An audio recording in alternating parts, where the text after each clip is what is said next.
ច្បាស់ជារត់ចែកជើងហើយឃើញដាប់ភ្លើងប្រប៉ុណ្ណាទាំងយើងទាំងគេប៉ុន្តែគេអ្នកជំនាញជាចុងភៅប៉ិនប្រសពគឺធម្មតាទេតែសារតែមួយគាត់ពេលថ្ងៃត្រង់ឥឡូវកំពុងតែផ្ទុះមែនយូតម្លៃ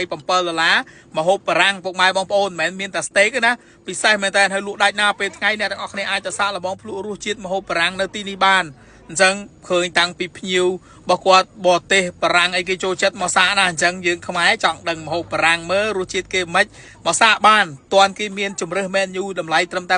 $7មិនថា pasta មិនថា steak មិនថាអីរបស់គាត់ទេសិតតែមុខម្ហូបដែរមួយចំនួនខ្ញុំមិនដែលបានសាកទេអ្នកទាំងអស់គ្នាសិតតែមុខម្ហូបដែលមកពីបារាំងរសជាតិល្បីណាហាងគេល្បីខ្លាំងនៅហុងកុងឥឡូវសាយភីមកដល់ខ្មែរយើងឯងកុំភ្លេចមកសាកឲ្យគេមាន$7ហ្នឹងមិនមែនមានតែម្ហូបទេគេមាន drink ឲ្យយើងមួយកែវទៀតជ្រើសរើសបានហើយជាមួយនឹងហាងនេះក៏គាត់មានជាប្រភេទ pizza ដែរគេហៅ Dos Boy អញ្ចឹងសម្រាប់ Dos Boy នេះគឺមានជម្រើស pizza ច្រើនរសជាតិមែនតើរសជាតិបែបអឺរ៉ុបអញ្ចឹងណាអញ្ចឹងអ្នកទាំងអស់គ្នាណាភ្ញៀវរបស់គេថ្ងៃឡើងមកអង្គុយតម្រៀបចូលចិត្តណាព្រោះដោយសារបុគ្គលិកធ្វើការនៅម្ដុំជ្រោយចង្វាហ្នឹងសាបូអញ្ចឹងអ្នកទាំងអស់គ្នាកុំភ្លេចណាមកសាកនឹងគេមើលឲ្យតាន់គេមានកម្មវិធីផ្ដល់ជូនពិសេសសម្រាប់ខែ6ហ្នឹងតម្លៃពិសេសមែនតើហើយឡើងមកដល់ជាន់ខាងលើនេះគឺឈ្មោះ Odelic និយាយទៅ Odelic នេះគឺជាហាងម្ហូបបារាំងដែលអ្នកទាំងអស់គ្នាគួរតែទៅសាកឲ្យបានម្ដងរសជាតិរបស់គេអែមមកតាន់គេមានជម្រើសត្រឹម$7យើង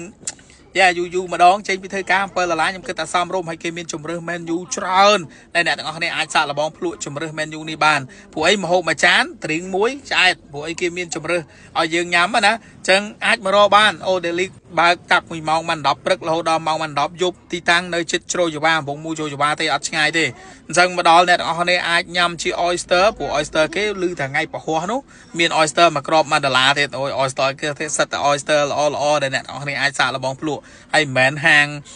ទឹមបើកទឹមថ្មីថ្មោងអីទេព្រោះបើនៅខ្មែរយើងទឹមមកមែនប៉ុន្តែជាហាងមួយដែល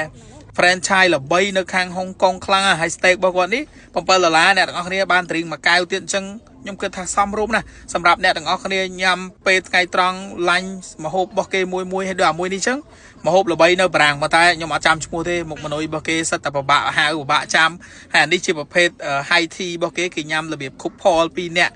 ទូ Eiffel អីចឹងណាហើយឆ្ងាញ់មែនមួយម៉ាត់មួយបាយរបស់គេហ្នឹងអូខំទៅរសជាតិឆ្ងាញ់ណាស់អញ្ចឹងសម្រាប់អ្នកទាំងអស់គ្នាដែលចូលចិត្តម្ហូបបារាំង